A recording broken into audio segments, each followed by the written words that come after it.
तो जैसा कि पिछले एपिसोड में हमने देखा था, वांगलिंग फिलहाल जहाँ पर इसको इन लोगों ने ट्रैप किया था, ये वहीं पर कल्टीवेशन में बैठ जाता है। अब आगे फिलहाल ये भागते भागते इस फॉरेस्ट के बॉर्डर पे पहुंच चुका था, जहाँ पर सिल्वर लाइटनिंग भी चमक रही थी, और इसे तोड़ना फिलहाल इसके पावर लेवल के हिसाब से असंभव था। लोकेशन ढूंढने के बाद ये सेलेस्टियल जेट्स जो कि इसने कलेक्ट किए थे, उन्हें एब्जॉर्ब करना शुरू कर देता है। समय इस दौरान बीतते जाते और वांगलिंग को अब मानव समय का ज्ञान भी नहीं था, और इसके आसपास कल्टीवेशन और लगातार सेलेस्टियल जेड एब्जॉर्ब करने की वजह से एक गोल्डन हेलो जैसा बनने लगा था। और देखते ही देखते 3 महीने मानो पलक झपकते निकल जाते हैं, और आज का दिन था जब सेलिब्रेशन का दिन था। 10,000 से ज़्यादा लोग टियानयुन प्लेनेट पर पहुंच रहे थे, क्योंकि ऑल सीर अब शायद 10,000 साल से ज़्यादा उम्र के हो चुके थे, और इनका आज के दिन बर्थडे था। और 1 महीने पहले ही जैसे जब वांगलिंग टियानयुन प्लेनेट पे आया था, तो एक पर्पल फॉग का बैरियर था जिसे कि वो भी पार नहीं कर सकता था। फिलहाल उसे काफ़ी पतला कर दिया गया था, ताकि बाहर से जो अलग प्लेनेट से गेस्ट आएंगे उनका स्वागत किया जा सके। और इस समय हेवनली फेट सेक्टर में टोटल 60 डिविजन्स थे, अलग अलग कलर के हिसाब से। तो सभी डिसाइपल्स जो कि टॉप लेवल पे थे वो ज़्यादा बिजी थे। और इस दौरान जायो जिंगशा को दिखाया जाता है, जो कि पर्पल रोब पहन के था। साथ में इसके पास एक एंशिएंट स्वॉर्ड भी था, और फिलहाल ये किसी गेस्ट को ग्रीट कर रहा था। और ये सोचता है कि सेवेंथ ब्रदर यानी कि अपना वांगले, अगर तुम ऐसा नहीं करते, अगर तुम ट्रू डिसाइपल नहीं बनना चाहते, तो तुम्हें भी मजा आता। बस मैं बनना चाहता हूँ, क्योंकि सेकंड ब्रदर तो गिव अप कर चुके हैं, मतलब वो कहीं और जाके रहते हैं। थर्ड ब्रदर यानी कि बाई वे, बट वो बैटल नहीं करना चाहता। फोर्थ सिस्टर जिसने कि वांगलिंग को सील किया है, शायद वो भी बैटल नहीं करना चाहती। तो मोस्टली मैं ही ट्रू डिसाइपल बनूंगा। जायो जिंगशा ये सब चीज़ें सोच रहा था, तभी जो पर्पल बेल्ट था उसके बाहर में एक वॉर गॉड कैरियर प्रकट होता है, जिसमें बहुत सारे लोग बैठे थे, और सेंटर में एक हैवी पर्सनालिटी थी। तो जायो जिंगशा इन्हें तुरंत ही ग्रीट करता है और बोलता है, सीनियर गोल्डन डेविल का मैं स्वागत करता हूँ। अब ये जो गोल्डन डेविल थे, जो कि और किसी जगह से आ रहे थे, बेसिकली किसी छोटे प्लेनेट के एक तरह से राजा के समान थे। और कहा जाता है कि इनका जो पावर लेवल है illusionary yin and corporeal Yang stage के बीच में है, यानी कि असेंडेंट लेवल से बहुत ऊपर। और कल्टीवेशन लेवल जैसे जानना है, मेरे दूसरे चैनल एनीमे एक्सप्लेनर पर मैंने वो एक्सप्लेन किया है, तो आप उसे जाके वहाँ देख सकते हो। और फिलहाल जायो जिंगशा इन्हें ले करके अपने सेट की तरफ बढ़ जाता है, और लोग ऐसे आते रहते हैं जब तक कि ऑलसिर का बर्थडे नहीं आ जाता है। बर्थडे सेलिब्रेशन के लिए टोटल 8 लोकेशंस थे, सातों डिविजन्स में हेवनली सेट के बर्थडे सेलिब्रेशन तो चल ही रहा था। और लास्ट था जहाँ पर अपने ऑलसिर रहते थे, और यहाँ पर बड़े बड़े मेहमान थे, जैसे अभी ये गोल्डन डेविल आए थे, उन्हें भी वहाँ पर नहीं रखा गया था, उनसे भी हाई लेवल के लोग वहाँ पर थे। इधर सीन शिफ्ट होता है और वांगलिंग को दिखाया जाता है। इसकी ऑरा पहले से काफ़ी बढ़ चुकी थी। ये अपनी आंखें खोलता है और बोलता है, पर्पल डिवीजन मैं आ रहा हूँ। पहले ये ज़्यादा आगे नहीं जा पाता था इन बैरियर्स की वजह से, पर अब इजीली ये मूव कर सकता था। और अब ये जो बैरियर था इस पर डेथ फिंगर वगैरह से अटैक करता है, क्योंकि फिलहाल इसका जो पावर लेवल था सोल ट्रांसफॉर्मेशन के मिड फेज में एंटर कर चुका था। और अब जब वांगलिंग वो डेमोनिक ऑरास को यूज़ करता है, डेमोनिक पाम या थम जो भी, वो पहले से ज़्यादा पावरफुल थे। वांगलिंग यहाँ पर डेमोनिक फ्लेम को यूज़ करता है और आसपास के पूरे एरिया को जला देता है, और साथ में ये काओ युडाओ को बाहर निकालता है, जो कि बेसिकली एक ओरिजिन सोल था। और काओ युडाओ जब आंखें खोलता है तो बोलता है, यार ये तो प्लेनेट टियानयुन है। और काओ युडाओ को वांगलिंग कॉर्प सेक्ट से लेकर आया था, क्योंकि वांगलिंग ने इसे वादा भी किया था कि तुम मुझे प्लेनेट टियानयुन पे गाइड करोगे, बदले में मैं तुम्हें एक सोल ट्रांसफॉर्मेशन लेवल की बॉडी दूंगा। अब ये इससे पूछता है कि हेवनली फेट सेक्ट यहाँ से कैसे जाना है। युडाओ देखता है और तुरंत ही कहता है, यहाँ से 3 लाख किलोमीटर की दूरी पे वेस्ट डायरेक्शन में हेवनली फेट सेक्ट है। और फिलहाल वांगलिंग यहाँ से काफ़ी तेज़ी से निकल जाता है, और जाते जाते वांगलिंग ये भी कहता है कि मेरा हमेशा से एक नेचर रहा है, अगर कोई मुझसे परेशान नहीं करता है तो मैं उसे कुछ नहीं बोलता हूँ, लेकिन अगर कोई करता है तो फिर मैं उसे मार देता हूँ। और फिलहाल इसकी नज़रें हेवनली फेट सेक्ट पर पूरी तरह से फोकस थी। अब वांगलिंग काफ़ी करीब आ चुका था और देखता भी है कि फेट सेक्ट में काफ़ी चहल पहल का माहौल है। 7 दिन इस दौरान बीत चुके थे। अब ऑल सिर जो थे डाओ बताने वाले थे, और इसके बाद जो येलो डिवीज़न है और जो पर्पल डिवीज़न है उनके ट्रू डिसाइपल्स का सिलेक्शन होने वाला था बैटल के थ्रू। और फिलहाल जो पर्पल डिवीज़न का पोजीशन था वहाँ पर सीनियर अप्रेंटिस जाओ जिंगसा सबसे ऊपर बैठे हुए थे। इनके राइट साइड में सेकंड ब्रदर, थर्ड ब्रदर, और बाकी जो भी कल्टिवेटर्स थे सोल ट्रांसफॉर्मेशन के लेट फेज या मिड फेज वाले, वो बैठे हुए थे। अब जो फिफ्थ सिस्टर थी, क्योंकि वांगलिंग ने उन्हें डैमेज कर दिया था, तो वो लड़के फिलहाल क्लोज डोर कल्टीवेशन में थे। सातवां ब्रदर था वांगलिंग, जो कि फिलहाल यहाँ पर था नहीं। और सिक्स्थ ब्रदर, वो भी शायद कहीं एडवेंचर पे थे। जाओ जिंगसा के चेहरे पर स्माइल था कि आज बर्थडे का 7वां दिन है और कल से टीचर डाओ सिखाएंगे। पर अचानक से एक पर्पल लाइट इसी तरफ यानी इस साइड से काफी तेजी से पड़ती और यहाँ पर जो भी बैरियर्स थे उन्हें आराम से तोड़ देती है। जाओ जिंगशा, इसका चेहरा अगली हो जाता है। ये वाइन पी रहा था जिस ग्लास में, उसे ही फोड़ देता है। इवन इसके बगल में जो सेकंड ब्रदर बैठा था, जैसे कि वांगलिंग ने इंजर्ड भी किया था, वो भी काफी शॉक्ड था। वहीं बाई वे, जैसे कि हम थर्ड ब्रदर भी कहते हैं, वो वाइन भी पी रहा था और उसके चेहरे पर स्माइल था। और फोर्थ सिस्टर, जिन्होंने कि वांगलिंग को ट्रैप किया था, वो एकदम शांति से बैठी थी। अब यहाँ पर जो पर्पल डिवीजन के सेकंड ब्रदर थे, यानी कि वो मिडिल एज में, वो बोलते यार आज कोई फालतू काम नहीं करेगा। और वांगलिंग को पहले से दोषी बना रहे थे, यहाँ पर ये कौन घुस रहा है, और तुरंत ही अपने पावर ऑफ अर्थ को ये वांगलिंग की तरफ बढ़ा देते हैं। वांगलिंग जो कि आगे बढ़ रहा था, ये रेस्ट्रिक्शंस फ्लैग को निकालता है और ये जो हेवेंस और अर्थ का पावर था जो कि सेकंड ब्रदर ने यूज किया था, उन्हें इजीली ब्लॉक कर देता है। और अब ये कहता है कि सेकंड ब्रदर, आप मुझे 2 बार प्रोवोक कर चुके हो, अगर मैंने आपको मारा नहीं तो मैं भी वांगलिंग नहीं। और वांगलिंग अपने इंडेक्स फिंगर को आगे बढ़ाता है, उसमें से डेमोनिक फ्लेम बाहर निकलता है। और फाइनली सेकंड ब्रदर बोलते हैं कि भाई ये मास्टर का बर्थडे सेलिब्रेशन है, यहाँ पर बहुत सारे कल्टिवेटर्स हैं, तो थोड़ा शांति से रहो। पर वांगलिंग तभी कहता है, जो बाकी लोग थे, कि हमारा बैटल है, कोई बीच में नहीं आएगा। अब सेकंड ब्रदर पीछे हटने लगते हैं, क्योंकि डेमोनिक फ्लेम का पावर इन्होंने फील पहले भी किया था। इधर जायो जिंगशा आगे आता है और कहता है सेवंथ ब्रदर, अपने जगह पे जाके बैठो। पर वांगलिंग को फर्क नहीं पड़ता है, डेमोनिक फ्लेम को ये अपने हाथों से बाहर निकालता है, अब जो कि काफी तेजी से चारों तरफ फैलने लगता है। अब यहाँ पर अलग अलग सेक्ट से बहुत सारे लोग आए थे, तो इस फ्लेम को देखते ही पहचान जाते हैं कि यार ये तो डेमोनिक फ्लेम है। और ये लोग भी कहते हैं यार पर्पल डिवीजन में ऐसा भी बनता है, इसे तो हम पहली बार देख रहे हैं। और ये लोग डिस्कस करते हैं यार पहले तो सेवंथ ब्रदर सुन याओ हुआ करता था, सुन यून सॉरी। अब डेमोनिक फ्लेम को देख करके जायो जिंगशा एक टेक्निक यूज करता है, heaven earth mantra of freedom. और जैसे ही बोलता है एक सफेद लाइट बाहर निकलती है और इस डेमोनिक फ्लेम को कवर करने लगती है। वांगलिंग देखकर हंसता है और तुरंत ही कहता है एक्सप्लोड। और डेमोनिक फ्लेम यहाँ पर एक्सप्लोड कर जाती है। और जो जायो जिंगशा का ये वाइट लाइट था, ये तुरंत ही डिसॉल्व हो जाता है। जिंगशा भी अब पीछे हटता है, साथ में सेकंड ब्रदर भी। और 1000 फीट के आसपास के एरिया में जो भी टेबल वगैरह भी थे, वो भी जल के राख हो जाते हैं। अब वांगलिंग रुकता नहीं, ये सेलेस्टियल स्वॉर्ड को निकालता है और सेकंड ब्रदर पे चला के मारता है, और साथ में हाफ मून ब्लेड को भी निकालता है। सेकंड ब्रदर जानते थे ये पीछे हट नहीं पाएंगे, ये तुरंत ही अपने इमॉर्टल डेमोनिक बॉडी को यूज करते हैं। और एज यूजुअल इनके डेमोनिक बॉडी से ब्लैक मिस्ट निकलते हैं। और जब तक कि सेलेस्टियल स्वॉर्ड वहां पर पहुंच पाता, हाफ मून ब्लेड तो ज्यादा फास्ट था, तो तुरंत ही सेकंड ब्रदर पर अटैक करने लगता है। जायो जिंगशा वो देख रहा था, लेकिन वो कुछ कर नहीं सकता था, और वांगलिंग वो उसकी तरफ देखता भी नहीं है। फिलहाल सेकंड ब्रदर भागने को देखते और वांगलिंग कहता है तुम आज भाग नहीं पाओगे। इस बंदे के आसपास का जो भी काला धुआं था वो खत्म हो चुका था। अब सेकंड ब्रदर भी कहते हैं आज मास्टर का बर्थडे सेलिब्रेशन है, अगर तुमने मुझे मारा तो तुम्हें सेक्ट से तो मास्टर निकाल ही देंगे। वांगलिंग को फर्क नहीं पड़ता, ये सोल लैशर निकालता है और एक ही झटके में इस बंदे के सोल को बाहर निकाल देता है। ओरिजिन सोल भागने को देखता है, वांगलिंग फिर से सोल लैशर चला के मारता है, और मानो अब तो जो ओरिजिन सोल है वो काफी डैमेज हो चुका था, और वांगलिंग इसे पकड़ लेता है। अब इसे पकड़ने के बाद ये पलटता है और जिंगशा की तरफ देखकर कहता है कि तुम्हारी बारी है अब। जिंगशा स्माइल करता है और वांगलिंग से कहता है कि तुमने सेकंड ब्रदर को मार दिया, बहुत बड़ा रूल तोड़ा है तुमने, डिसिप्लिनरी एल्डर्स इसे पकड़ लीजिए। पर वांगलिंग भी कहते हैं कोई भी अगर बीच में आया तो वो मेरा दुश्मन है। अब जो डिसिप्लिनरी एल्डर्स भी थे, कोई आगे आने को देखता भी नहीं है। अब जिंगशा पीछे हटने को देखता है और बोलता है फोर्थ सिस्टर। फोर्थ सिस्टर इसकी तरफ देखती है और कहती है आपकी वजह से मैंने इसे पहले भी ट्रैप किया था, जो हमारा हिसाब था वो बराबर हो चुका है। और जिंगशा गुस्से में आता है कि ठीक है। वांगलिंग की तरफ देखता है और कहता है ये स्पेल मैं कंपटीशन के दौरान यूज करने वाला था, लेकिन अब मैं तुम्हें इसका पावर दिखाता हूँ। ये तुरंत ही कुछ हैंड सील्स बनाता है, यानी हाथों को एक अलग पोजीशन में ले जाता है और कुछ मंत्र पढ़ने लगता है। वांगलिंग को फर्क नहीं पड़ता, बस ये अपने 1 बिलियन सोल फ्लैग को बाहर निकालता है, और जो भी इसमें प्राइमरी सोल्स बचे थे, यानी सोल ट्रांसफॉर्मेशन लेवल वाले, उन्हें ये जायो जिंगशा की तरफ बढ़ा देता है।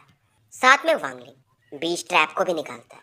इधर जायो जिंगशा को दिखाया जाता है, इसके पीछे में एक डेमन जैसा कोई बनने लगता है, जो कि 1000 फीट तो होगा ही, और उसके 2 सिंग भी थे। लेकिन इसे एक्टिवेट करने में जायो जिंगशा की हालत काफी खराब हो जाती है। जायो जिंगशा के फोरहेड पर एक मार्क चमक रहा था, और जैसे जैसे ये मार्क चमकता है, जो पीछे बीस्ट बन रहा था, जो डेविल बन रहा था, वो और ज़्यादा सॉलिड होते जाता है। मतलब पहले थोड़ा कम दिख रहा था, धीरे धीरे अच्छा खासा दिखने लगता है। लेकिन वैसे वैसे जायो जिंगशा की बॉडी कमजोर पड़ने लगती है। अब यहाँ पर जैसे कि वाटर क्लाउड सेक्ट के भी लोग आए थे, जिनका पावर लेवल एसेंडेंट में लेट फेज में था। वो भी इसे देखकर कहते हैं, यार ये तो एंशियंट डेमन है, पर ये शायद श्योर नहीं थे। यहाँ पे एक और ओल्ड मैन थे, जिनका नाम था जियांग टियानजुन। वो भी कहते हैं, लेकिन उसके जैसा ही दिख रहा है। जायो जिंगशा अब इस डेमन को मानो एक्टिवेट कर चुका था। जियांग टियानजुन उसके पावर को देखकर तो समझ जाते हैं कि ये तो डेमोनिक पावर है। वांगलिंग भी तरफ सीरियस होता है, क्योंकि जिंगशा के आसपास एक रेड वॉर्टेक्स बन रहा था, और जो प्राइमरी सोल्स वांगलिंग ने भेजे थे, मानो उस वॉर्टेक्स के अंदर वो खींचे चले जा रहे हो। और वो जो इल्यूजन था यानी डेविल, उसका चेहरा नीला पड़ते जाता है।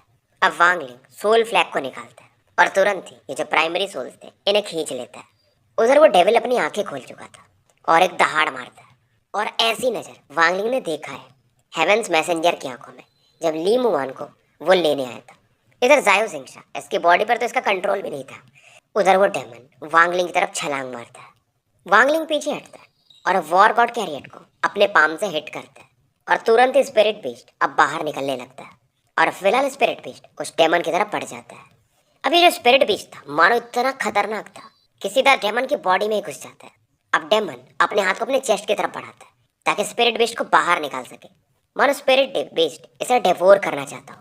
पर तभी अचानक से एक आवाज आती है, एविल क्रिएचर रुक जाओ। सेम हाल उधर उस डेमन का भी था, वो भी स्पिरिट बीस्ट को डिवोर करना चाहता था। अब ओल्ड मैन के कहने पर, क्योंकि जायो जिंगशा के कंट्रोल में ये बीस्ट था, डेविल था सॉरी, तो उसे ये छोटा कर देता है। पर जायो जिंगशा इस दौरान खून की उल्टी करता है, और वांगलिंग की तरफ एक अलग ही क्रूएल स्माइल देता है। और उधर स्पिरिट बीस्ट भी बीस्ट ट्रैप के अंदर चला जाता है। अब यहाँ पर एक ओल्ड मैन रेड रोब में प्रकट होते हैं, और गुस्से में कहते हैं, तुम लोग किस चीज़ के लिए फाइट कर रहे हो? मुझे ऑल सीर ने भेजा है, मैं मजे कर रहा था, पर तुम लोग कुछ करने भी नहीं दे सकते। इधर वांगलिंग फोर सिस्टर के बगल में एक दो चेयर के बाद बैठ जाता है, इसका जो जगह था। जायो जिंगशा इधर ये जो ओल्ड मैन आए थे उन्हें ग्रीट करके अंकल मास्टर चीली कह के बुलाता है। चीली भी हैरान थे कि तुम मुझे जानते हो। अब जायो जिंगशा कहता है एकदम इज्जत देते हुए कि मैं हेवनली फेट सेक्ट में 2000 साल पहले आया था, तो मैं आपसे पहली बार उस समय मिला था। ओल्ड मैन कहते हैं, तुम जानते भी हो तो भी कोई मतलब नहीं है। तुम्हारे बॉडी में जो डेमोनिक स्पिरिट था जो तुमने अभी यूज़ किया, वो अभी ग्रो कर रहा है, और तुमने उसे फोर्सफुली यूज़ किया, तो तुम्हें पनिशमेंट तो मिलेगा। तो जायो जिंगशा को ये पकड़ लेते। उसके बाद इनकी नज़रें वांगलिंग की तरफ जाती। ये काफ़ी इंटरेस्ट के साथ देखते, स्माइल देते और कहते हैं कि लिटिल फेलो, मास्टर की नज़र में तुम बहुत सही बंदे हो, और तुम ट्रू डिसाइपल बन चुके हो, तो रिलैक्स करो। और जाने से पहले ये बाकी जो भी मेहमान थे उनसे माफ़ी मांगते कि इनकी वजह से आप लोगों को डिस्टर्ब हुआ होगा। अब जियांग टियानजू जो थे वो भी इन्हें सीनियर कह के बुलाते कि सीनियर आप ज़्यादा सोच रहे हैं, इससे तो हमें कुछ देखने को ही मिला। अच्छा। और चीली हंसती है सब सुन के कि अगले दिन मेरे बड़े भाई ऑल सीयर सबको डाउ सिखाएंगे। तो फिलहाल मैं जा रहा हूँ। और चीली यहाँ पर जायो जिंगशा को लेकर निकल जाते हैं। वांगलिंग भी बैठ जाता है और मस्त वाइन पीने लगता है, और ये सोच रहा था कि जायो जिंगशा ने जो अटैक यूज़ किया था वो डोमेन अटैक तो था नहीं, वो एंशिएंट गॉड के टेक्निक के जैसा लग रहा था।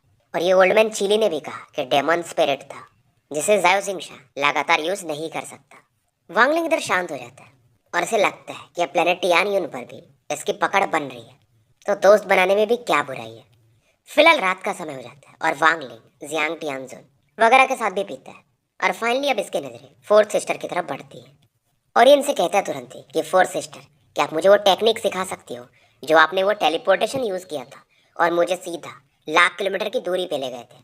फोर्थ सिस्टर स्माइल करती है और अपने बैग में से एक जेड निकालती है और वांगलिंग को दे देती है, और बताती है कि मैं तुम्हें रिलीज़ करने वाली थी मास्टर के बर्थडे सेलिब्रेशन के बाद, बट मुझे लगा नहीं था कि तुम वो बैरियर खुद भी तोड़ सकते हो, पर मैं ऐसा जानबूझ के नहीं कर रही थी। और ये वांगलिंग को एक रेस्ट्रिक्शंस भी देती है, जो कि इसे मास्टर ऑल सीर ने ही दिया था, और कहती है देखो मेरा कोई गलती नहीं, एक्चुअली मेरे कुछ पुराने हिसाब थे।